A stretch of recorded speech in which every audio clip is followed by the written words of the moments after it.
children of the night. What music they make. They're all gonna laugh at you!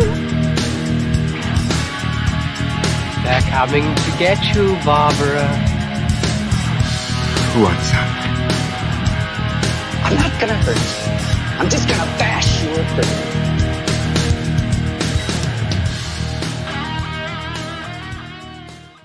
Happy Thanksgiving, freaks. We gather together to ask the Lord's blessing. It's the Final Guys Thanksgiving episode, and I am grateful to have three esteemed hosts with me. Timmy Meyer. Yo. Hunter Shea. Stuff my turkey, baby. And Jason Blair Witch Brandt. Gobble, gobble, motherfucker. Gobble, gobble, motherfucker. I gotta watch that again. Dude, that's my Patreon. That we watched that last Thanksgiving. This year we are doing Thanksgiving 3 this coming weekend. Or no, this past weekend when this episode comes out. Might have to get in on that. I hear it's all puppets. Really? Yeah, Even I've never better. seen it. So it'll be a lot of drinking to get through that. God damn. And hard drugs. Maybe. All right, so this week's main feature is going to be Spree, which is kind of a found footage-y streamer movie. So we'll get into that in a little while. This is an abbreviated episode because we are not streaming it live like we usually do because this is our taking a week off for Thanksgiving. So there will be no news tonight. We're going to dive right into what did we watch, but there's not even drinking rules tonight. There's no words. Oh, No. shit. You know, That's I how should this have Just get Cold- drunk. Just get drunk anyway. Yeah. Just By the start way, drinking. this is coming out Tuesday, and Wednesday's the biggest drinking night of the freaking year. Yeah, you don't need- more so than New Year's Eve. And look, you got a lot to Or- deal with. So More- we're going to make more it quick so- for you. I thought you were gonna say more so than a regular Hunter Shea day. Shut your face, brother. Let me tell you something, brother.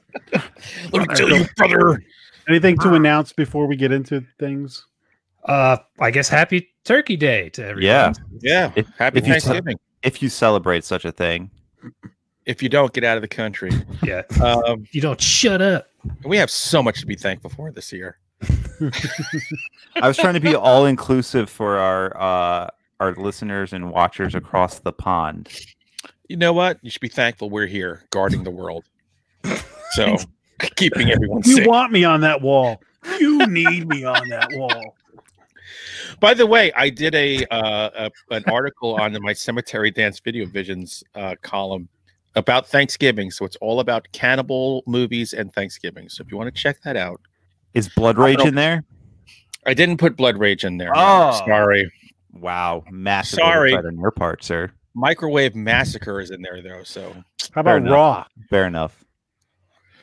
I didn't do Raw. Raw, this was too silly of an article. Okay. And Raw is way too serious. Too highbrow. Raw's a documentary. I just can't Real. get over the idea that people should be thankful that Hunter Shea is defending the world. You should. Do you enjoy what you have right now? Your I'll take it all esteemed back. military service. I will take it all back. There's military stuff up here. It's just not mine. Old stolen right. valor, Hunter Sergeant Shea. Slaughter. All right, bub. All right, let's dive right into what did we watch this week.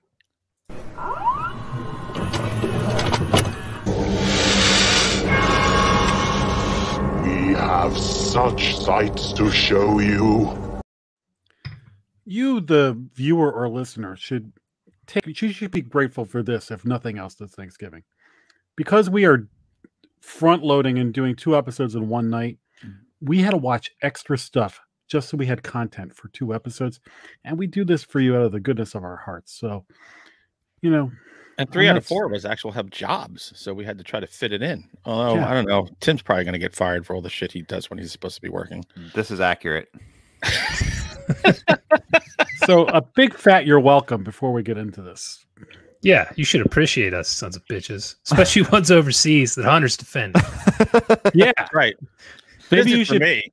actually take some time once in a while to be grateful. people without Thanksgiving.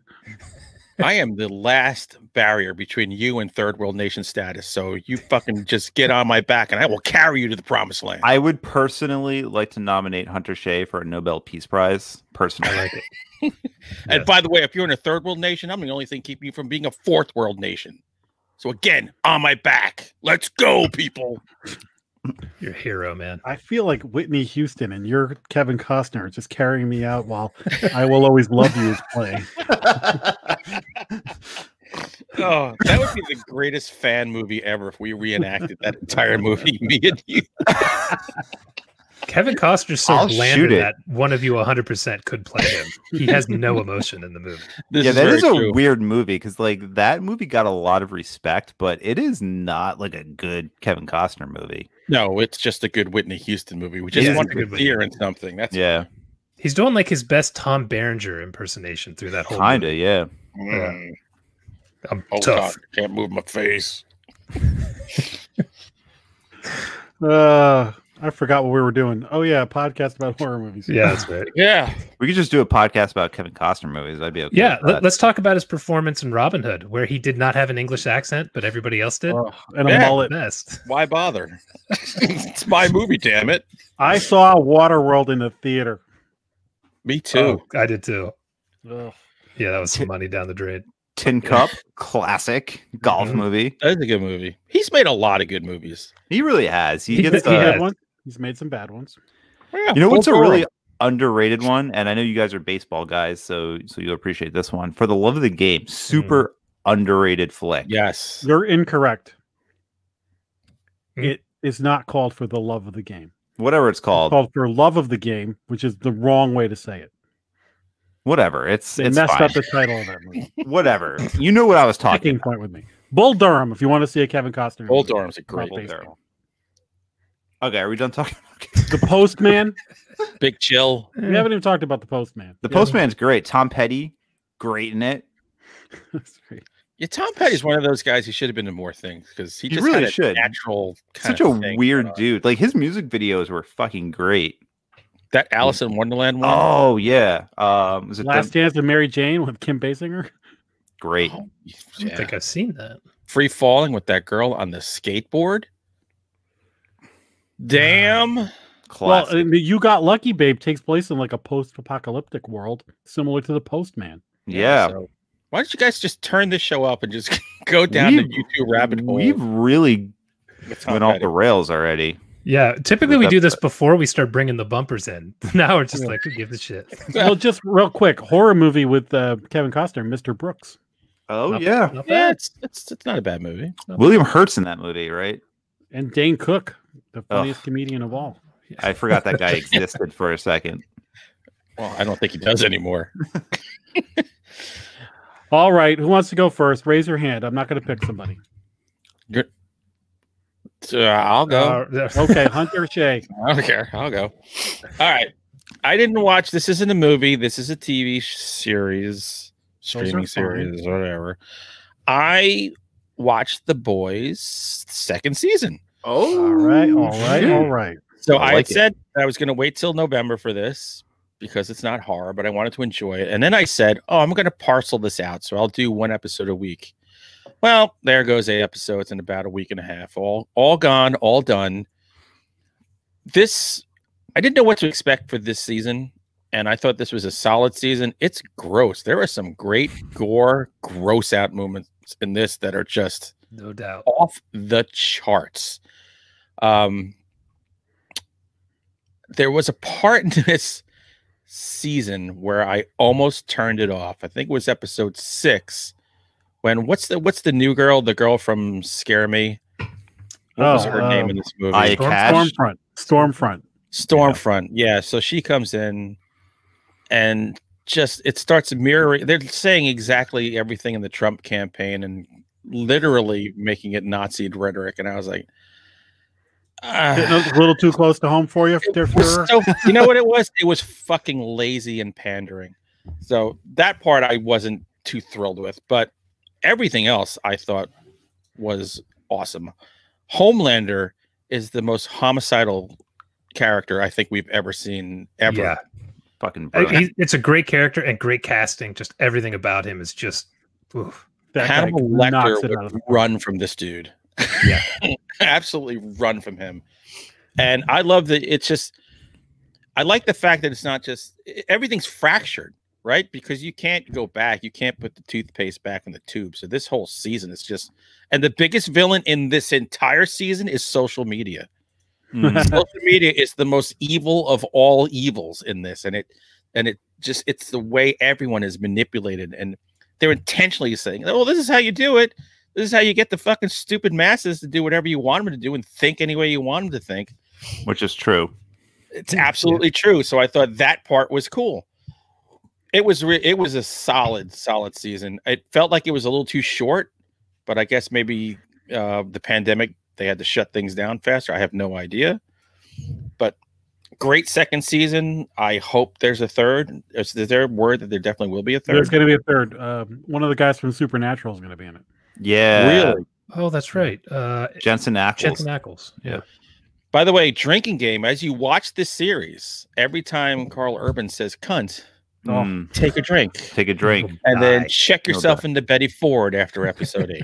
Carl Urban and that little kid talking.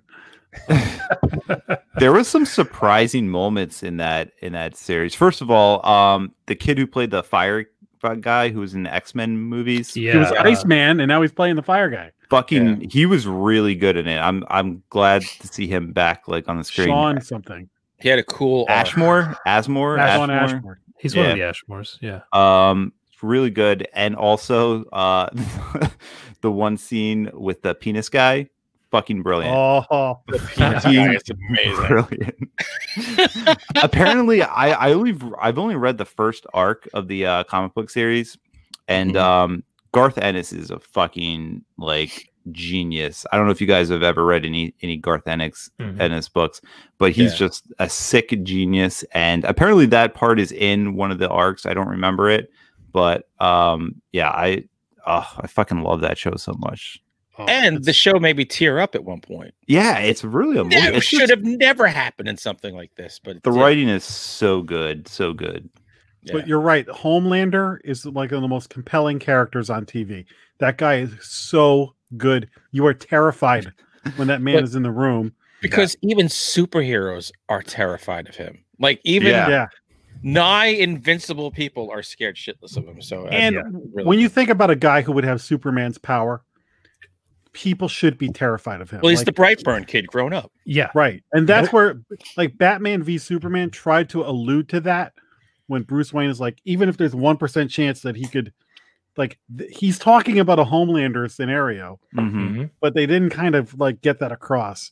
But the girl from Aya, what's it? Aya Cash? Aya Cash. Oh God, she was so great. I almost coming feel out like here for her. She did so good in that I feel like that's who she is in real life. Well, like, watch You're the Worst. Straight up bitch. If you watch You're the Worst, there was an FX series. Yeah. That's her. It is. She plays an uncomfortably obnoxious person very well. Yeah. Yeah. Bravo. Even in Scare Me, she was less than nice. Like she's got that down to a science. Perfect. And The Deep is just hilarious. Oh my God. With the whole, I wonder what church he's in. Yeah. Their stuff was so thinly veiled, but whatever. It was. It works though. It works. Yeah. It was almost South Park-esque, where they want you to know exactly what they're talking. Yes, right. Yes, that's good. And by the way, there were a lot of really I know you guys all dug it. A lot of ass shots of what's her face. Oh, Starlight. Yeah, they were doing something there because they were padding something. Because my wife, like 10 different times, was like, "What is going on with her ass?" There's no way. She's like 90 pounds soaking wet, but she's got this happening freaking Kardashian ass every now and then. And I'm like, what? Yeah, they were doing something there. I don't know. They were trying to play with our minds. But I don't know why they were doing it. It was weird. I'm like, this is the character who's fighting this. So that's because if you see at the end of the series, spoiler, she's finally wearing a skirt. She's covering it up again because she's. But dude, Gus Fring camera doesn't need to go up her hole like we're doing a colonoscopy every time she's around. Well Okay. done. Timmy, what'd you watch? I'm gonna kick us off with a book. Good for I you, finished reader. reading Mr. Cables by Ronald Ooh. Maltby, Lane who Cable.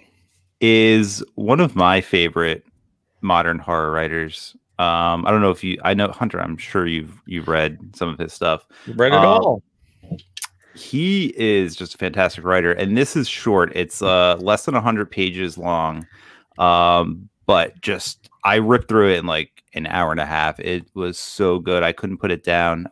It's about a best-selling horror novelist who is at a book signing, and somebody brings him a book called Mr. Cables with his name on it, but he swears that he has never written this book, and it kind of drives him crazy because like his name is all over it, his author photos on the back jacket, and he just has never written it before. And the lady who gives it to him says it's one of the scariest things she's ever written or he's ever written.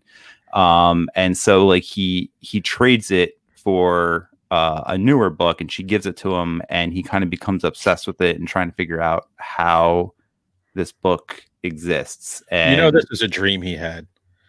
This is a fucking nightmare he had one day. So, I'm gonna make this book. Sounds like it. It's very. I think I appreciated more because I've been on book signings and I've done book signings, and it's written in first person from the writer's perspective. So it definitely, a lot of the thoughts going through the character's head are things that I think about all the time.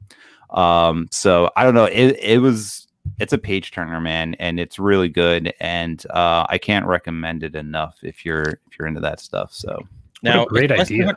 It's less than 100 pages, and it's in hardcover. So is this one of those specialty presses that is hard to find? Journal Stone put it out. I bought it on Amazon, and I got it in like 4 days, something like that. So I bought the hardcover, and they did a good job putting it together. It looks great. And yeah, I mean, it's one of the best things I've read this year, easily. I wish it was longer, honestly. 100 pages, I felt like I could have read a 300-page novel that was the same exact story. Would make for a perfect like hour and a half like psychological thriller. It would be excellent for the screen. So I just bought the Kindle version right now. Dude, it's man, you'll like. I know you, and I know your taste, and I think you're gonna love it. I love Ron. I have a blurb on his cover of what's that? Little Girls. That's when a good one too. Paperback, they put my blurb on the front cover. I was like, "See, Ron, we're tied together forever." And he's like, he's one of my favorite people to hang out at conventions. He's just he's hilarious. Yeah, anything goes. Yeah, he's funny. So I really enjoyed it. Definitely check it out. Nice. I've never read them. I will. Wow. And this is a good. I mean, 100 pages. It's a good sampling. I think like novellas are like that perfect if you just want to get a taste of an author before you buy like a 300 or 400 page novel. So cool. I might grab that. I like the sound of that. Yeah. All right, Jason. I started another series. What? Already? Couldn't stay away. I took 2 weeks off. Who suggested whatever this is? I asked on Twitter, and I just was perusing like, oh God, I can't. Oh no, I'm not ready for that. I'm not ready for that. And somebody said Lake Placid, which wasn't even on my list. Oh, right. That's a series? Do they make more than There's one of those? freaking 6 of them. What? There's 6 Lake Placids? There's 6 Lake Placids. I feel like that's a mistake. All of them have Betty White. So I had not seen the original since the theaters in '99. And my impression at that point was, that was all right. It wasn't great. It wasn't terrible. It was David fine. E. Kelly wrote that? What? And Holy Steve shit. Miner directed it. He Yeah. did Friday 2, Friday 13th 2 and 3, House. So he's done like good stuff. And like I said, this isn't bad. And Bridget Fonda, who, as soon as I saw her, I was like, oh my God, I haven't seen her in forever. Like, I looked her up. She retired like 18 years ago. So the cast is awesome. Bill Pullman, Bridget Fonda, Oliver Platt, Betty White. I mean, Brendan Gleeson. And on and on and on and on. It is a great cast. And I was shocked. The writing, the dialogue in this is awesome. Like, it is hilarious dialogue. I was blown away at how funny parts of this movie, and it's just shit talking funny too. It's not like quippy, gags or anything like that. It's just shit talk. Like at one point, Bridget Fonda calls somebody a shit fuck or something like that. It's like, what the hell?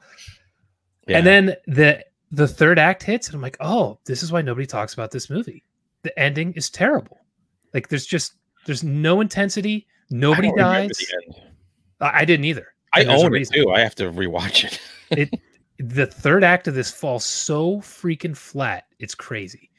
Because I was into it. And it's only an hour and 22 minutes, which I think points to the fact that maybe they did not have an ending, or maybe the studio was screwing with it and changing or things. The real ending is somewhere at the hour 30-minute mark. It could be. It got cut out. Because when it ended, this movie's 21 years old, people. If you haven't seen it, shut up. When it ended, I'm like, no one dies? Are you kidding me? Like 2 characters we don't know died in like the whole movie, maybe 3. That's it. No main characters, nothing. It's all about the ride, man. That's the thing. That was like a roller coaster that just like slowed down at the end and just kind of like slowly brought you back. Like, have a nice day. So my impression of this movie is exactly the same as it was 21 years ago. This is a good movie. It's a fun movie. They do not stick the landing on the ending at all, but good stuff. It was still like, it was enjoyable. And I had a feeling after this one, it was going to go downhill rapidly because I didn't even know there were sequels. I definitely saw this. I saw part 2. I thought there were 5. So I don't know if I'm delighted to hear there were 6. Delighted meaning your pain will bring me joy. Thank you. The 6th one just came out 2 years ago. So. Oh, really? Yeah. My attitude about Lake Placid was always, it's a good cable movie. Like if you're flicking around and it's on, you could watch it for 20 minutes, go see something else, check in, whatever. And it was that magic time when Oliver Platt was in everything. Yep. From Flatliners to Lake Placid, the story of Oliver Platt. 3 Musketeers with Kiefer Sutherland. What was that wrestling movie he did? He did a wrestling movie? Yeah, like it was like a WCW wrestling movie. Like all the wrestlers were in it. David Arquette was in it. Oh, was it against the? No, it wasn't. I know which one you're talking about. I'll look it up. Ooh, nice tie into tonight's movie. David Arquette. Yeah, that's a drinking word. Unintentional. Man, I used to love watching Lake Placid. It was like on TNT or TBS like every 5 seconds in like the early 2000s. Yep. But yeah, I love that movie. I honestly didn't know that there was 6 sequels. I feel like I knew there was maybe 1 sequel to it, but I did not know that there's 6 of them. Jesus Christ. I feel bad for you, man.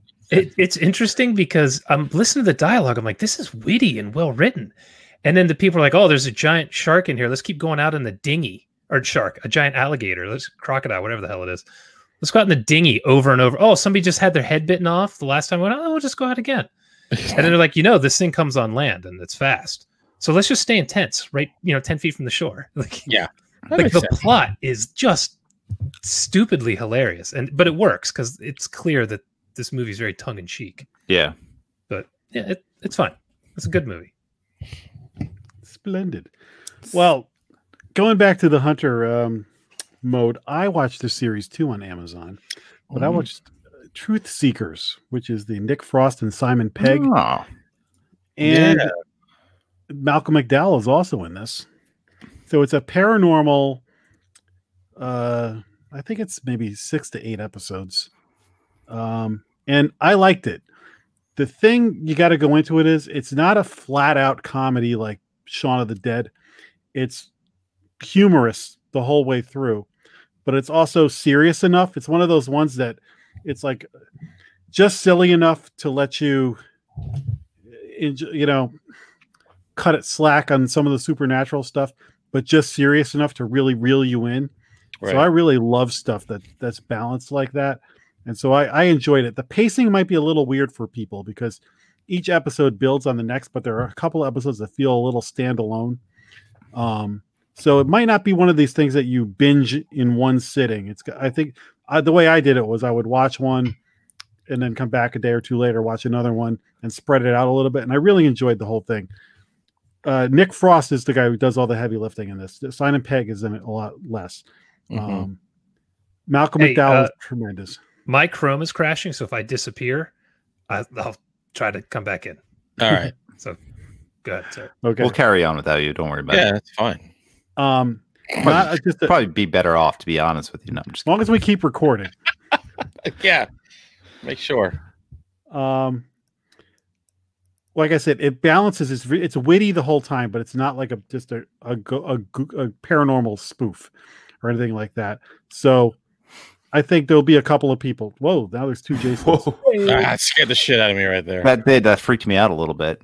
Double Jason. Talking about paranormal. One's bad enough. Two of you. You know what? I'm sick of all of you. I'm thankful for a break from you assholes. How about that? Two of you, like a hemorrhoid and a venereal disease at the same time. Hey, that's what my wife says. Stop it. So anyway, I would recommend Truth Seekers, but I would just say go in knowing that it's not just going to be like a joke fest. It is a witty paranormal series that I enjoyed a lot, and it definitely sets up for future seasons. Is that Netflix or Hulu? It's Amazon. Prime. Amazon. Oh, it's I Prime. watched Okay. I watched the first episode and I didn't love it, so I didn't watch any more of it. But now that you said that it was good, I might go back and finish watching it. Yeah. Hey, listen, man. Different strokes for different folks. You know me. If somebody disagrees with my opinion, I'm totally cool with it. If anyone knows stroke, it's Jack.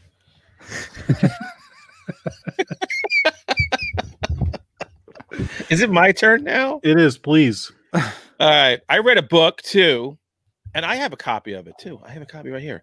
We can't The see it. Messy Man Oh, by Chris Sorensen. good guy. So this is book 3 of the Messy Man series. So Chris is an awesome dude. Chris is the man who got me my Bigfoot plaster cast from the Patterson Gimlin sighting. Nice. I feel like that's really just his foot, and he just sent it to you. That's his foot. He's got a really big dong. So yeah, this just came out, I think like a week ago, maybe, or something like that. So this is not a standalone. So if you have not read the previous 2 books, do not read this. This is not going to make a lick of sense to you, because there's paranormal stuff going on in here, and there's time slips. So Ellen Marks, who is in the second book, she's younger in this because it's back in time. It's forward, but it's back. It's like all over the place. It's trippy, man. This is kind of like, this reminded me a little of like Clive Barker, when Clive Barker gets into like all like these kind of magic realms. Really well written. I mean, because Chris, by virtue of just having narrated hundreds of audiobooks, this guy knows how words should sound in your head, and he knows how to put it on paper. And this is an excellent way to close out the series. I loved Ellen Marks. I'm going to tell you right now, Chris, I know you're listening. Chris. I don't want a part 4. Don't do like Jason does. Don't just keep beating this dead horse. God damn it. I don't know. This is, you know what it is? I'm just getting you back for that fucking interview on Ink Heist, so I'm feeling good tonight. You son of a bitch. God damn. But I'm doing it to your face because I have Son of a courage. bitch. I'm not a coward, fucker. So Don't worry, Jason. There's a moment we're going to be on a future episode of Paleo Cheese, and at one point you come up, and I can't even come up with something mean to say about you. I'm just like in disgust. Ugh, Jason, Jason, I can't even. I can't wait. but I'm going to tell you, look, if you've read the first 2 books, you have to read this. It's excellent, and I want to see an Ellen Marks book. Start a whole new series with Ellen, and give me like young Ellen. Young spunky Ellen was a fucking great character. So I'd like to see Ellen DeGeneres with the Messy Man. No. I would say people go back to Monster Man. It was like just a couple of months ago. We had him on as a guest, and he talked about what it was like to be a book reader. Yeah, it was very fascinating. Good guy. Yeah, he's a great guy. He showed up to one of our book signings on the Beers and Fears tour, and I pretty much hung out with him for like 3 hours. By the way, he hasn't had a drink in months, so if you have another one, he ain't coming. I don't believe that. Seriously. I was just on another podcast with him. He goes, I haven't had a drink in 70 days. I'm like, what? That's good for him. Yeah. I haven't had a drink in 7 Me seconds. too. So I'm gonna take it. Shit, I got no more to drink. Everything's out of my cooler. No, but he's a great guy. The first book I actually listened to on audio book that he narrates. He narrates that series, and I haven't gone back and listened to the second or the third one. I don't know if the third one's out on audio yet, but if it is, I might grab Tim, it. that's brilliant. I don't want to read his books. I want to listen to his books read by him. That's what I thought. I was like, hey, he narrates his own stuff. Like, I feel like when someone narrates their own stuff, it's like so much better. Yeah, in If you Amazon can they do don't it. have the audiobook out yet. But Jack, you can Okay. catch up because the first two are on audio. Yeah, I'll have to. Maybe the second one will be my next one, and then by the time I get through that, the third one will be available. You guys Yeah. have heard me read the news every week. Imagine how bad I would be at reading somebody's book. Lots of pauses. Lots of pauses. You just have to do it in your Christopher Walken voice. Yeah. Yeah. Yeah, the Bessie. Man. Bessie man. I always end up doing like the weird, sexy radio guy voice when I'm trying to read my audiobooks. So I can't do it. Oh, can you make I one don't for know me, just for me? Sure. for your private entertainment. Is there a Swamp Monster Massacre audiobook? I can make there was actually. I don't. It's gone now, but there was back. I'm in a swamp. Yeah, when Monster. Sam Hain put it out originally, we had an audio version of some really like rednecky Southern dude read it, and it was kind of cool. How is Get her it done. done? Well, because Sam Hain crashed and burned and the whole thing. Yeah. Oh, It all went away. okay. They probably own the audio rights. That's all right. More Bigfoot books are coming. Yay. More absurd. Who are we on now? Tim? Is it my turn? Oh, good. I can check out right now. I gotta pee. See ya. You might want to check out because I'm going to talk about your favorite subgenre, Italian horror. Oh, I'm going Madonna back. mia. I'm going back to the well that is pretty much dry because I don't like Italian horror movies. I've decided. I'm not going to fight you on that. I want to like them so much, like because I know people love them, and I mean I've talked about it before. There's just like this whole thing where they just lack story, and it's a lot of just visual stimulation. There's a lot of posers out there talking like they like Italian horror. Yeah, they want to sound important on Twitter. Right, exactly. So I watched a Dario Argento flick called Phenomena. Which is supposedly one of his better flicks. I saw like some list where some person said that this was like in the top 5 scariest films ever made, and wow, it's not. It's definitely not. But there were, again, I actually have to give this film props because in the first 15 minutes, like it had me. Like the first 15 minutes of this flick is like gold, and I was so into it. And I was like, finally, like a movie with an Italian horror movie that has like a really good plot, a really good story, and like I'm really invested in like what's going to happen next. And then it kind of becomes like a typical Argento film where it's a detective is following a case, and then there's this weird story with this girl who's played by Jennifer Connelly. I was gonna say, it looks like Jennifer Connelly. It is Jennifer Connelly. And she has like this ability to communicate with insects and like tell them what to do. And so then she gets in on the case and trying to solve the case using all of her insect friends. And it just becomes like this like ridiculous fucking movie. And Greatest Italian horror movie ever. I couldn't get past the communication with the insect thing that like ruined the whole movie for me, and it's essentially like the whole plot of the movie. So therefore I didn't really enjoy it that much, but it did have some cool stuff. And like I said, oh man, the first 15 minutes are like gold. Like, wait, crippled Donald Pleasance and his nurse's aide is a chimp. Dude, this movie is also outrageous. A killer? This is movie's the just greatest ending of any movie I've ever seen in my life. You know what? Honestly, like the ending was pretty cool too. It had like a Friday the 13th vibe going on with what happens, but I don't know, like the beginning and the end were kind of cool. It was just I couldn't get past like the insect stuff and like the cheesy, like there's some really bad like special effects that like just ruin it. But this movie's fucking bonkers. Like it's for me, Italian horror. This is like right up there. That and Demons. Those are my two favorites. Oh, see, I didn't really connect with this. Demons I love. Like Demons I'll watch. Like if I'm bored, I'll fucking put on Demons because it's just such a fun flick to watch. But this, like, I just couldn't. The insect thing is like, oh, why'd you have to ruin it with that? Why can't you just make like a straight like Giallo movie and I would have been more into it? What the fuck? Why don't you like bugs? You're racist. Tim, if you're able to track down Starship Troopers ruined me.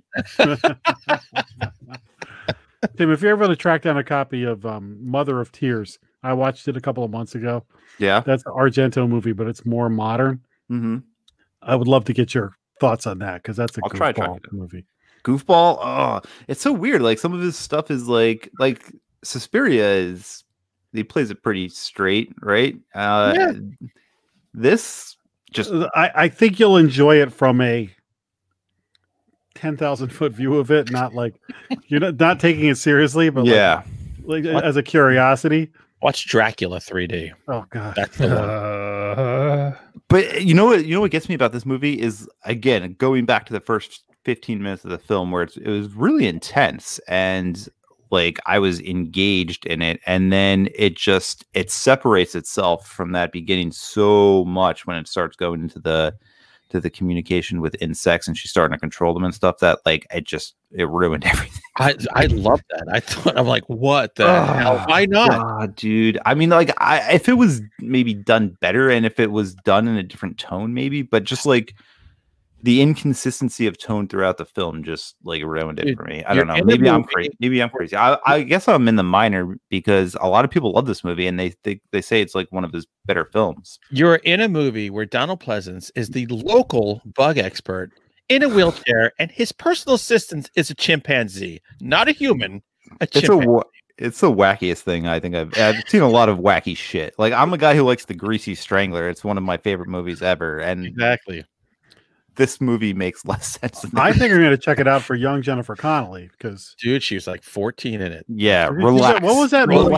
Jack. I remember the first time I saw her in some trailer where she's in like a store or something. Oh, the Target. Yeah, that was like the first time, and every guy saw that trailer and was just like, black, oh my god, stretch pants, white T-shirt, and roller skates. Yeah, so I might tattoo that. All right, who's up? I think it's Jason. Well, you know what's coming. Lake Placid 2. Oh, god damn it. I think my Chrome crashed again. Oh, man, you're not having a good night. Yeah, when I'm trying to share stuff, it's crashing. So somebody else go next. I'll be right back. Don't share. Jack? All right. So remember how I said, think way back to when I was talking about Truth Seekers, and I said that it was not just a flat-out comedy, like paranormal farce. Well, I watched a movie called The Selling, which is like a 2012, I think. Mm-hmm. Paranormal comedy that is a flat-out comedy that was, I think it's on Prime, is worth checking out. If you're just looking for a straight-out comedy with like jokes, goofiness, but it's quality. There were some laugh-out-loud moments in this movie. It's about two guys buy a house to flip it, and it's haunted. Bad Ben? Bad Ben with a budget. You get a sheriff's auction? And so the main guy, his name is Richard Scarry, and he keeps like saying to people like the author. The children's author, and they're like, who? That's so funny. And he's got his partner is like the funniest guy in the movie. He's really good. It's a funny movie. It's on Prime.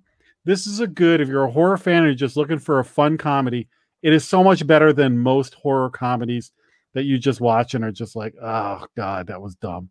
This is actually a pretty good movie. I would definitely recommend it. And like I said, they're trying to flip a house and it turns out it's haunted.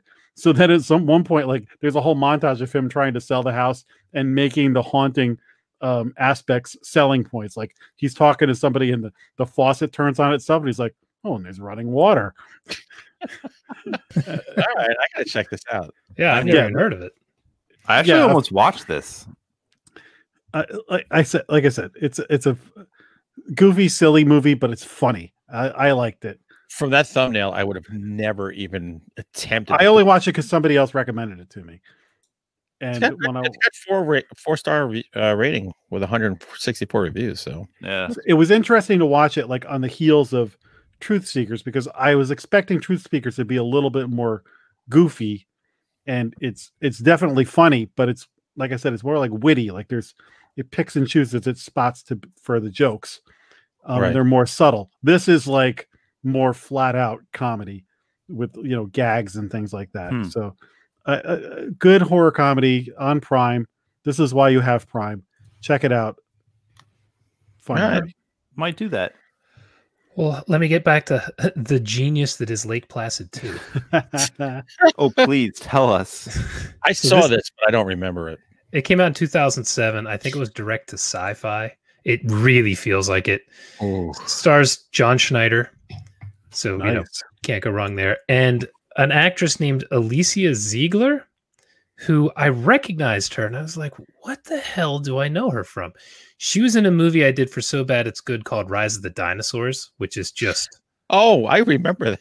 Just a brilliant film. She's one of the stars of that. So I was like, there you go. When you say brilliant, you mean... God awful. God awful. Like hilarious. I love those like cheesy ass like dinosaur CGI movies. Like I love them. Rise of the Dinosaurs. It's just a I'm Predator gonna watch it with dinosaurs. It's great. So this movie is identical to the first one in the story. It's like a sheriff played by John Schneider who finds out some people are dying in a lake, goes out. Now he is aware that there were giant crocodiles in the lake like 10 years ago, and that there was another sheriff who dealt with them, but yet continues to do all the exact same shit. A guy flies in from the outside, not in a helicopter, but in a plane. And he's there to help kill the monster. I'm like, Jesus Christ, did they just like scratch out the names? This is like Demons 2. Yes. If you go back. Except they got rid of all the witty dialogue, and there's so much ADR for the characters, particularly at the beginning of the film. I'm like, why does that sound so weird? And I'm looking, I'm like, I think they ADR'd all the dialogue for some of these people. Like, what the hell? Yeah, that's weird. I don't know. I don't know why, but this is not a good film. It's going to surprise you. Are there baby alligators in this movie? No. But there are 4 of them because there were only 2 in the last one. So now we have to do 4. The CG is sci-fi level. So what are the odds that a movie where the sequel goes to sci-fi and spawns 4 more movies? That's pretty incredible. I have a feeling. Good. Sci-fi's got, once they've got that name, they're just like, oh, this is gold. We can pump out 100 of these. And just putting Lake Placid on it, we're going to get 25% more views on it. I was shocked at how unoriginal it was. Like, it just straight up copies like the first movie. It's kind of unreal. That's funny. You can bow out of the series already. Watch one. You're good. You're good. Tap out. I do not have a good feeling about the next 4. I was going to say, you're actually going to subject yourself to the next 4. Oh yeah, I've already bought them. Yes, it's the cover. Tom Wopat is in the next one. Tom Wopat. Boss Hogg is in the 4th. Holy fuck. Yeah. No, Enos is in. What? Enos. Then the 2 replacement guys. Oh my god, that's so terrible. That's all I've got for Lake Placid. Okay. Does anybody have anything else? No. I got one more. Go for it. I do too. Cool. All right. Quickie. Gonna be quick. All right. So for NaNoWriMo this year, I decided to write a dinosaur western. What does that mean? There we go. That means publication death. Nano, like I see people posting this on Twitter, and as a non-author, so like, this doesn't mean anything to me. It's a every November, it's National Novel Writing Month, and that's like the abbreviation for it. Nano Rimo. So you're basically supposed to just blitz through a whole novel in 1 month. I think the target goal is 50,000 words. It's which is recorded. Which is not enough for like a full novel. So it's the 16th when we're recording this. I'm at like 52,000. So like I'm pretty much done with this novel. Yeah, crazy. I'm just you're a writer. You're not a poser, just using NaNoWriMo to get myself motivated. No, I mean that's pretty much what I do anyway. Like I write pretty fast.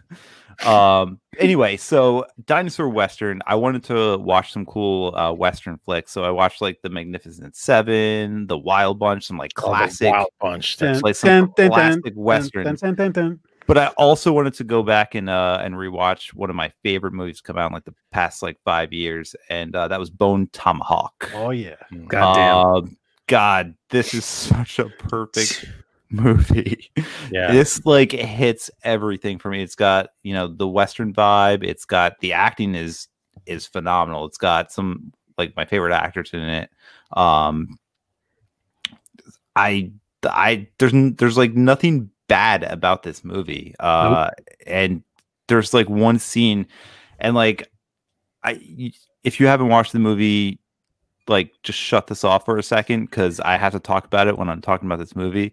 There's this amazingly brutal scene that happens at the end of this movie where a dude gets hung upside down and then just like hacked in half from his nards like down to his chest, and he just like opens up and all the shit spilling out. Clown around. What? Without Art the Clown around to do it quick. Yeah, it's so violent and graphic that like the first time I watched it, I was like, oh, that's pretty gross. And then like it's one of those things where you kind of like forget about like how brutal that scene is, and then when you watch it again for a second time, it's like, holy fuck, that was like really. How did you forget how brutal that scene is? That shit is scarred in my brain. Like I don't know. Like I remember like watching it the first time and like being like, oh, that's brutal, but like it's one of those things like it's like pain memory. Like you don't when you broke up your first bone, or like when you got like stitches, like you don't remember like how much that shit fucking hurts. Like you just forget about it. And like I think that's kind of what it was for me, because like when I watched this the second time, like I literally almost like got sick. Like it was like stomach turning for me. You lost your virginity all over again. So like I don't know, this movie, it's so good. The characters are good. Like I said, the acting, the directing, the dialogue, the fucking dialogue in it is so authentic. Yeah. Like I don't know, this is like one of my favorite movies of all time now, and if you haven't watched it, unfuck that. I have a question, Shane Keen.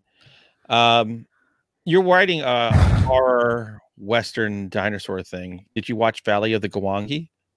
No, what is that? It's a dinosaur Western. Is it? Yes. I'm gonna watch it. Check that out. It's called Valley of the Gwangi. I saw it at the Mahoning Theater during that 5-movie marathon night. It's actually Tammy, you have seen scenes from this movie and you just don't know it. Can you spell it? GWANGI. Valley. Okay. Got it. So check that out. I am. It's a Ray Harryhausen, right? I think it is. Enjoy selling like 10 copies of that book, by the way. I don't know, man. Dude, I'll buy one. 1 million people buying it. I think it's I don't know. I hope people will dig it. I don't know. I'm gonna buy a lot of these novels where people are just rushing to finish a novel in a month. It sounds like a lot of quality work. Come out. Well, it's a first draft, Jack. Then most of them spend the next 40 years. Yeah. It'll be out in like 2 years after I rewrite it 500 times. Well, I trust you and some of the other people out there. Exactly. I've read your work. I like your stuff. Yeah. The sequel is Dead Dinosaurs. Dude, Dead Daughters is on my radar. Like I got a couple of to-be reads, but that's coming up. By the way, Tim and I are on the Goodreads list of top horror for 2020. I saw that. I saw that. I was There's like, a hard list to get on. I was like, who got really fucked up on hard drugs and decided to put Dead Daughters on that list? Like, both of us were in the top 25. I know, weird, right? So Like that's Wow. almost good enough to like make it to the final rounds of that voting thing. Blows my mind. Yeah. Awesome. Well, speaking of books, I also read a book. This is like the Oh. most books ever in an episode. I'm This feeling is- so I'm- illiterate. Clown in the Cornfield, Adam Caesar.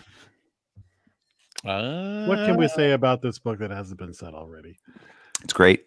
Here's my thoughts. I'd love on you it. just to say that book is shit. Suck.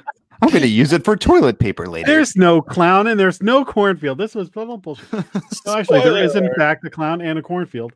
This is a great read. I used to travel a lot for work, and this would have been one of the great, like, I'm traveling, I need a book to keep me company on the trip. This is a great, fun read. He basically sets up the world and the circumstances in the first act of this book, and then lets it fly. And it just once it hits the accelerator, he doesn't let up. And so it's never boring. But I'm saying he sets up all the characters and the dynamics, and it's great. So that you care about it, you're invested in everything. Then basically, once they get to the cornfield, all hell breaks loose, and this movie is just a blast. It was reminiscent of a Hunter Shea third act. Yeah, it does get nuts. So Well, a very fun read. Adam, great job. I enjoyed. I actually spent money on a book, and I didn't regret it, which is a monumental. We all thing. went out and bought it like Yeah. immediately. Yeah, I haven't read it yet, but it's sitting right beside me. I love Yes. how brutal it is and how it's billed as like a YA, but it's like not.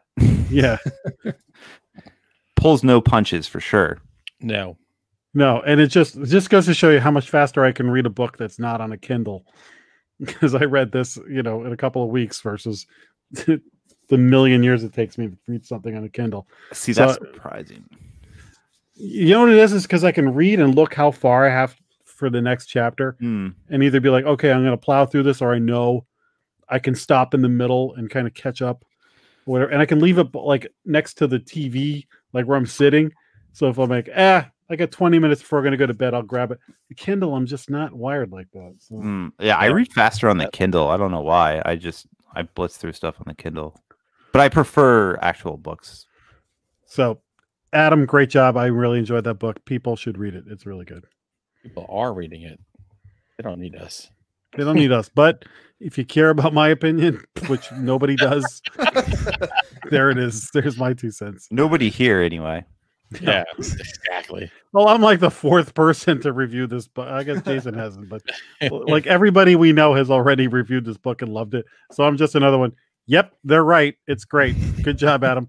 We had him on Monsterman.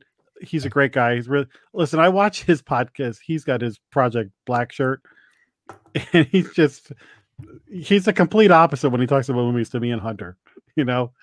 He's all like learned and Yeah. Yeah, whatever. He's just fucking pretending. Whatever. frickin' smells his own farts, but he's a good guy.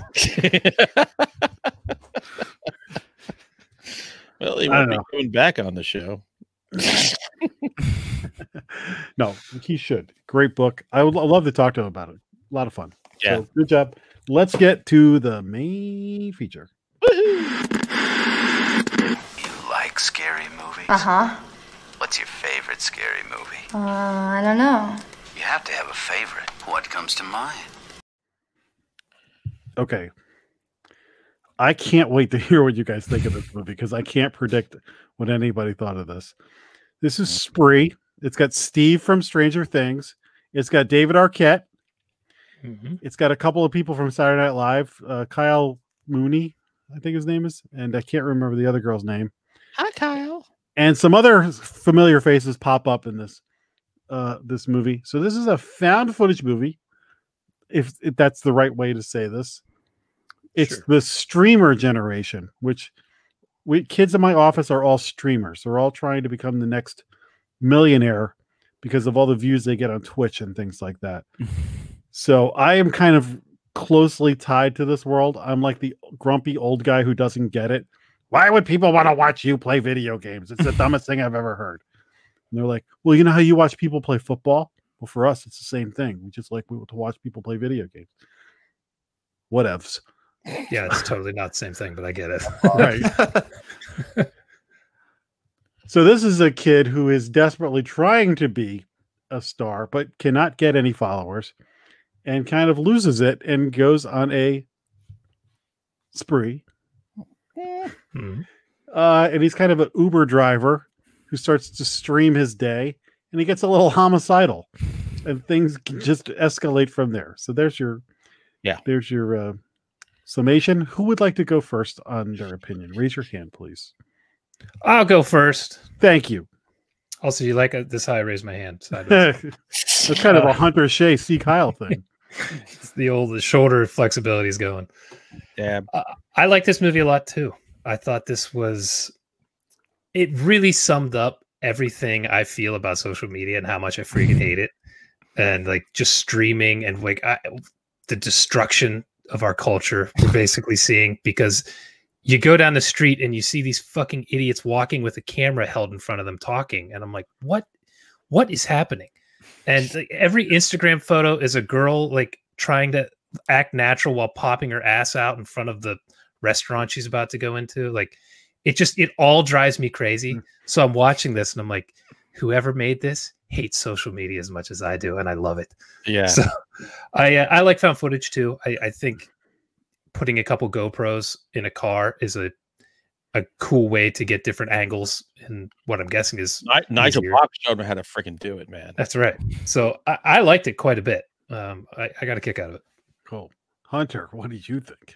I brought my daughter along to watch it with me. I said to her, this will be the ultimate test if I'm a grumpy old man and I can't enjoy it. I can't wait to hear what you thought of this, because I'm like, oh, did we just light a fuse on him? Blow up. I'm triggered. I gotta say, I actually kind of like this movie. I thought Steve from Stranger Things, he was everything I hate, like every person I hate in social media rolled up into one, including unwashed and a fucking douche. But I agree, Jason, whoever made this movie thoroughly hates social media and the generation who live and die by it. So I thought that was really cool. What killed me was like the last 10 minutes was just so terrible. I was like, oh, like they did not stick the landing. They just buried this in the dirt. And I was like, oh, there was so many stupid coincidences, and I just like, whatever. But up until then, I had a good time with this movie. Actually, I enjoyed the performances, and I'm hoping this inspires people to do likewise, and we can have some good social media content to enjoy. Murder people. Jesus. No, don't do that. It's very bad. Don't do that. Killing's bad. Okay. I thought it was a cool idea. I like how this changing world that we live in is inspiring all these new different types of, like, what was that? Friend request and all those things. Mm-hmm. These are movies that are not going to last. They're not going to be something that you're going to want to take you to a desert island, but they're good movies. Like The Den. The Den is a great movie. Last episode, somebody brought up that movie's great, and nobody ever talks about it. It's like the best one out of all of these. Yep. That and Megan is Missing. Those two are just These are kind of like the new Grindhouse. Like they're not made to be held up as these classics. They're just made to be a good time to watch. For some reason, Megan is Missing is trending on Twitter this week. What the hell is wrong with the world? I don't know. I give that movie props. That's the movie that's disturbed me more than any movie in history. But yeah, I thought it was cool. Tim-Mac. I also thoroughly enjoyed this flick. I thought the kid from Stranger Things did a really good job playing a douchey Uber driver. I liked there's just so many things to like about it, and I'm always a fan of like these normal people in normal situations who end up becoming like homicidal maniacs who are like pushed to the brink by like some sort of social, like something happening in the social climate. It reminded me a lot of like, you know, Taxi Driver or like The Joker, or a lot of these movies where like, you know, there's just someone who's trying to become something and better themselves, but they're so fucked up and like insane that they kind of get caught in their own just insanity, and then something happens that pushes them over the edge. So I always really like these stories, and this was just a cool way to kind of tell that story for like a younger generation. Yeah. Nice. Yeah. I was recommended this by my nephew, who I trust his taste in movies. But the way he told it was like, hey, Spree is worth checking out. So it wasn't like, watch this movie, it's the greatest thing ever. It's like, check it out, it's worth watching. So I'm watching it. So I kind of had the bar low. I was like, I don't know what I'm gonna think of this. I'm thinking that this is a disposable. I'll watch it, maybe get a kick out of it. And I kind of expected something different than what I got, especially as it got further into the movie. And I ended up liking it way more than I ever thought I would. I thought I was going to get a kick out of it, but I ended up liking it a lot because I thought it went further than I ever thought it was going to go. And the people that showed up in the movie kind of elevated, because usually watch these found footage movies and you don't know anybody, and all of a sudden you're like, oh my God, it's David Arquette. Oh my God, Mishka Barton from whatever. Yeah. I was like, wait, is that her? From whatever. What the hell was she in? Dawson's Creek or something? Or that OC or something? OC? The OC. That's how out of touch I am with this. And the Saturday Night Live people and everything. And so, and Hunter, what you were saying, you kind of didn't like the ending. At that point, I was just having fun with it. So I kind of liked the third act a lot. I don't know. Again, you're all right though. It's like there's a short shelf life on this. I enjoyed watching it, but it was, like I said, it was a way better experience than I ever thought. The kid Steve from Stranger Things is great, and Tim, I 100% agree with you. It's got sort of that Joker taxi driver, the loser, who doesn't realize who his place. Every time he like plugged himself. Yeah. Oh, God. Hey, whatever. What a douche. You feel bad for him, but like you can't because he's psychotic. Yeah, I don't feel bad for him. These people who they're delusional, and they base their entire life on clicks and likes, which is just fucking more ephemeral than a fucking popcorn fart in a crowded theater. Yeah. Wow, look at the writer. I felt bad for him a little bit. I mean, he was just trying to be accepted, and he couldn't. And... Oh, everyone's telling him, dude, you're not good at this. Yeah, so bad. Especially, I mean, are we getting into spoilers yet? Or we're good. All right. 4 thumbs up. His streamer friend who like asshole like, turns on him kind of at the end. I mean, he was never really on his side anyway, and you kind of knew that through the movie. Like he was like name dropping him throughout the movie, and like there was no like plug back or whatever. Yeah. But like when he's like just telling him to his face, like how terrible he is, and like how he's not good at this, like just the look on the kid's face was just so like you felt bad for him, even though like you shouldn't feel bad for him. You slip it into my stream. And of course, he has to do it. He has to turn on his freaking little camera. But I know kids who are streamers. They go home from work and then they log on and they play video games. And then if I check like Instagram at 1 o'clock in the morning, they're like up doing this stuff. And it's and then it's scary. You can make millions of dollars doing this shit. Like, yeah, it's a serious thing. So one of the things that has come up is where one kid who's like this, he was this little wallflower kid. He never said a word, but he streamed all the time and had like a decent little following. And he was connected to some other people who were some pretty big time streamers. And you would hear people say, and I'm dying to get him to just mention me or plug me, because it's all about like getting a piece of that action. Just go outside and find a person that you can get like sexy. I actually asked one of the kids working with us. I said, "So have you ever played wiffle ball?" Nope. Wiffle what? No, it's different, dude. It's a different culture, man. It's like a whole different thing. Like I mean, I play a lot of video games, and I'm a big online gamer, I guess you could say. I mean, I play one game. I play like Call of Duty, and that's pretty much it. But there's times like when I've been in games where people are streaming, and it's just so weird to like play with those people because like they're not talking to you. They're like talking to people that they're interacting with, like on the thing. And it's just like, it's just such a weird like concept, you know? But I don't know. It's what it is. It is what it is. Yeah. I don't know. I find it interesting for sure that like, you know, how, you know, in a lot of cases, like these are almost as popular as like NBA superstars or like NFL superstars. Like it's just like, it's just, they're sports players essentially, you know? So The it's main just, thing is we're living in a time of quarantine, and there's a whole generation of shut-ins who think it's fucking awesome. yeah, exactly. Like it's everything I ever dreamed of. I want to make clear, I don't fully understand streaming, but I'm not shitting on it. I'm shitting on social media. I utterly loathe what social media has done to people and the way they see the world and the way they see themselves. Yeah. And that's what bothers me.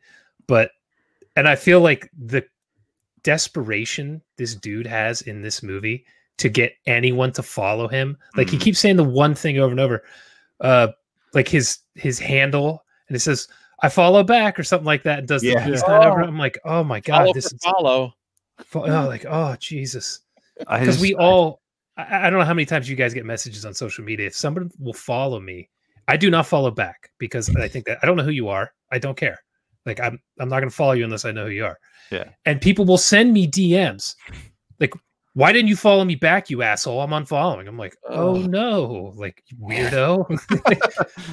So just watching this, I was like, hallelujah. I'm like the opposite. Like if somebody follows me on Instagram who I don't know, I'm like, why the hell is this person following me? Leave me alone, you creep. You know, I had 3 people follow me the other day, 3 random women, and they all start texting this exact same wording. I'm like, this is some dude who's sending these profiles. I'm like, get out of here. It's a bot that's spotting your keywords. So the best part was I start interacting with one of them. So I start doing it. They always go, hey, how are you? And you go, hey, I'm great. How are you? Oh, and you do a little back and forth. And then I just go, do you accept Jesus as your Lord and Savior?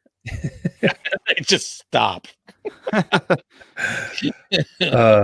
was trying to think speaking of social media, one of the things that's driving me crazy, there's a lot of people who are taking a break from social media because of the election and all the other stuff.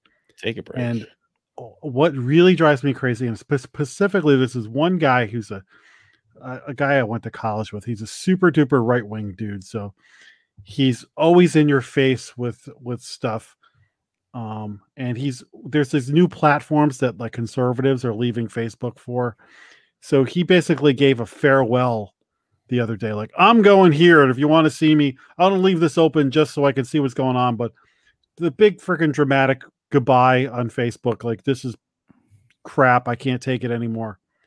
I've seen more posts from this guy since he made that announcement. I'm like, I thought you were leaving. I was so happy. I'm close to blocking him because he's talking so much. And I'm like, number one, if you're going to leave the platform, just go. Who cares? Don't announce it.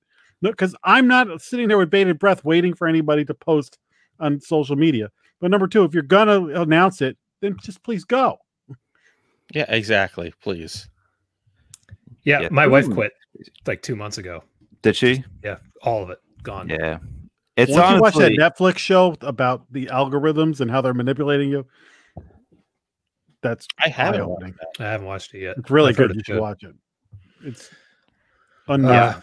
I'm a big fan of the break of like taking like a month off and just like not even checking it. Like I feel so much more productive, and I mean, I don't know about you guys, like when you guys write, like do you check social media at all? Like while you're writing, does it distract you at all? Like it does for me. Like like if you're in the mode, like you just take a break and just like check, like I don't know, your emails or like whatever. I get like distracted very easily for it. So when I left for like, you know, it was only like 2 or 3 weeks, I found like I was just much more productive, and it was like not a thing for me. I don't know. I felt like a breath of fresh air. So I'm on board with the breaks. You got to take a break, but also as authors, like we have to be present on it. So right. No, my plan was to take December off. Just, hey everybody, it's December 1st. I'll see you all on the new year. Yeah, it's great for it. Drink some eggnog, kiss your first cousin, have fun. If I didn't have 2 books coming out in December, I would fucking join you on that. But yeah, I want to finish writing this Bigfoot book and just enjoy the holidays and not cater to nonsense. So there is a movie that I do like that. I guess it kind of sparked this conversation about how we kind of went off the rails, but the movie was great. I really enjoyed it. A movie does that. It inspires conversation. I actually want to rewatch it because I feel like there was I'm sure you guys noticed this, like the stream with all the comments and stuff that were like going by. Some of them were hilarious. Hilarious, and I want to go back and just to watch the comments. Like, some of them were I was thinking somebody spent an enormous amount of time coming up with all this, and you can't read any of them. They're so fast. They're so fast, but like that's just another. That is one of those movies that I feel like it has like good repeat value. Even though you guys said like it doesn't have a shelf life, it still has enough of a shelf life. Where I think we could go back and watch it and find things in there that are even more significant and things that we can maybe connect the dots a little bit better.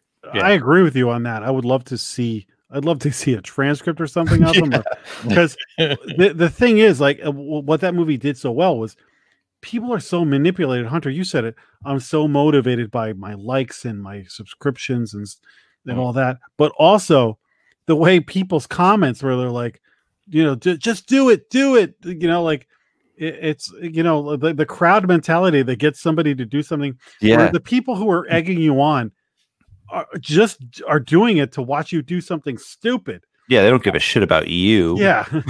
Not at all.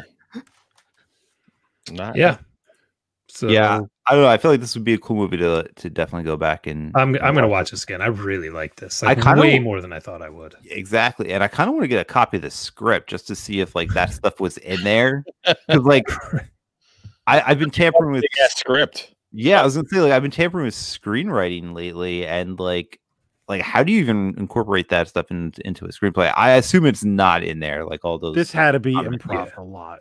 Yeah. The chick who plays the comedian was the best part of it. Like I think she's from Saturday Night Live. She was fantastic in it. She and the main guy, Joe Keery, I just looked him up. Yeah, they really carry the movie. They're great. Nailed it. David Arquette was like a good. It's David Arquette. I mean, he's David Arquette. He's good. He's always and I would imagine that's the kind of dad he really is. I even liked how much of a douche he was. Like he was posting stuff and on Instagram and whatever. Like, well, I think that helps lay the foundation for part of why Steve is the way he is. Yeah. This isn't a dance club; it's a strip club. Like another delusional jerk. How about that guy that he picks up at the beginning, who's like, "I just want to go bang this chick, man." Yeah. Oh, that guy. That was the thing. Like the people he picked up, like you didn't feel bad for them, and that was what was cool about it too. Because in the beginning, like you kind of got the sense, oh, he's just killing people who like we don't really care about. It's still wrong, right? It's still you shouldn't kill people, obviously, but like he was killing like like the biggest douchebags in our society, right? Like the one guy was like a white supremacist. The other person was just like that, you know, like those fucking idiot douchebags that you just want to punch in the face every time you see him. Kind of like Dexter on wheels for a while. Yeah, like for a while, but then he takes it like too far, and then it spirals into something else. But like I don't know, that's what I really enjoyed about this movie. Like on the surface, it's this cool, just you know, different type of movie, found footage movie. I guess you could call it like a found footage movie. Yeah. And then it's got like all these different layers, and it really makes you think much more. Like I've thought about it more in the past 30 minutes than I did while I was watching it for sure. So yeah, it's a reflection of a culture we hate. Yep. I actually asked one of the streamers who I'm pretty good friends with. I said, I want you to watch this and tell me what you think, so I can get a somebody who's in it. Yeah. Of it. I'd be interested to see. Yeah, because like the four of us, we're not in that lifestyle. Like we're coming at it from a completely different view than someone who's in that culture would come from it. So yeah, I'd be interested to see what they think of it too. It might just be like, this is stupid. This is the dumbest thing I've ever seen. I don't know. But are they in it too deep to realize how accurate it is? Layers, man. This movie's got layers. There's layers, onions. Layers. Yeah, so I was pleasantly surprised. Me too. I dug it. Dug it. I don't know where he went, so whatever. So this was like 2 weeks in a row where we are completely on board with everything. Yeah. I thought Hunter might have hated this movie, to be honest with you. Well, he didn't watch it with his wife, so he ended up. Did you expect him to like it? I had no idea. Yeah, I honestly didn't know what any of you guys were going to think of it. I was like, I thought it would be split for some reason. I didn't know how that split was going to happen, but I thought. I wasn't sure what anybody was going to thought, but again, it was such a pleasant surprise that I was hoping that was going to roll over with you guys. Like, yeah, this was like the perfect movie to do for this show. I feel. How's that? I don't know. Just like it was just like a good conversation, and yeah, we all ranted about social media. Yeah.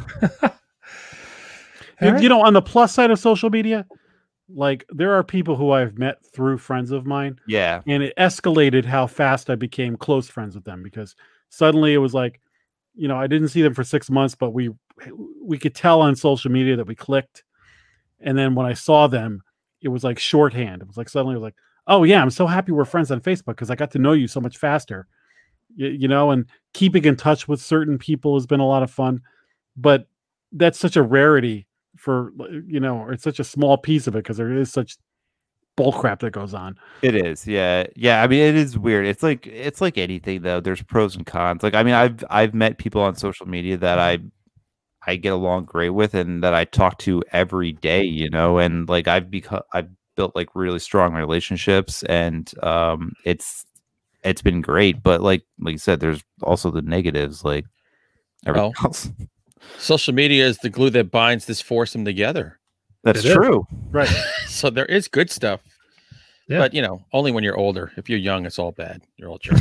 Oh, thank God. If I was in elementary school when all this happened, I'd be a mess. So can you imagine growing up? Like, I can't even wrap my head around like some of the stuff that like teachers must deal with like on a daily basis. Like, it's got to be insane. I can't imagine going to school with everybody having a camera in their pocket. I'd be in prison if this shit was while I was in college. Exactly. Yeah. I've watched it. I've watched my kids go through it, and it's been a fucking nightmare.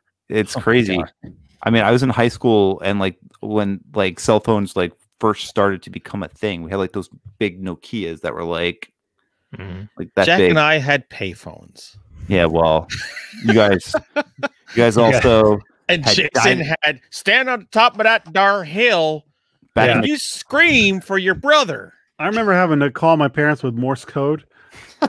Yeah, I had to put the hood over my head when I took pictures at home. I used to hang out with Marconi. It was great times. You had to send an owl. Yeah. All right, so we have no idea what next week's movie is because that's in the future. This is after Thanksgiving. So everybody have a wonderful Thanksgiving. Do us a favor, make us grateful, and share the link. Give us a review. Do all the stuff to support a podcast. And buy these guys' books. They're good stuff. God bless them. I agree. I like it. Happy Thanksgiving, everyone. And just remember, Hunter is on that wall keeping you all safe. Team America. Hunter. I don't rest. I don't sleep. I'm getting right up there right when this is done. So... Again, get on my back, brothers. Let's go. Let's make this world amazing. Who's going to do it, Lieutenant Meyer? You! You sound like Joe Dirt right there. That whole... Oh, my whole family is in the South. It's in the DNA. Same. All right. Anything else, or are we out of here? Yeah, I'm done. Out of here. I still got to get this shit edited and uploaded. I'm high on tryptophan. Good night, everybody. Happy Thanksgiving. We'll see you next time. Gobble, gobble. Bye.